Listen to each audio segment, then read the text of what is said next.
নবী সাল্লাল্লাহু আলাইহি ওয়াসাল্লাম এই সওমটাকে রেখেছেন, মুহররম মাসের এই 10 তারিখের সওমটা, এবং তিনি বলেছেন যে আমি আশা করি এই সওম রাখার ফলে 1 বছরের গুনাহ আল্লাহ পাক মাফ করে দিবেন।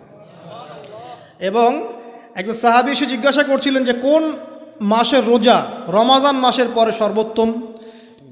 নবী সাল্লাল্লাহু আলাইহি ওয়াসাল্লাম বলছেন রমাজান মাসের পর সর্বোত্তম সওম হচ্ছে মুহররম মাসের সওম। 3-4টা বিষয় নবী সাল্লাল্লাহু আলাইহি ওয়াসাল্লাম কখনো ছাড়তেন না।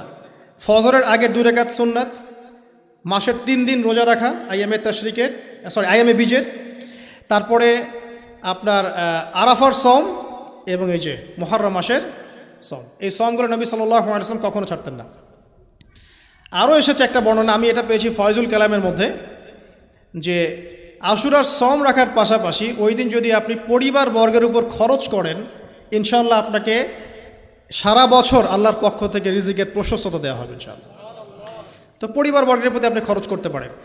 নবী সাল্লাল্লাহু আলাইহি ওয়াসাল্লাম বলেছেন যে ইহুদিরা একদিন রাখে, 10 তারিখে সওম রাখে।